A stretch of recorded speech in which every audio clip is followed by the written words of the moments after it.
मोकळ आभाळ पंढरीची वाट चालू लागली पाऊल नाम गोड ओठी माऊली माऊली अंतरी भेटीची चाहुल मोकळ आभाळ पंढरीची वाट चालू लागली पाऊल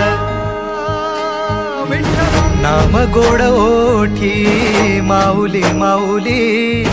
अंतरी भेटीची चाहुल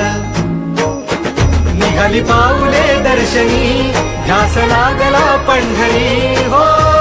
असं या उरात दाटली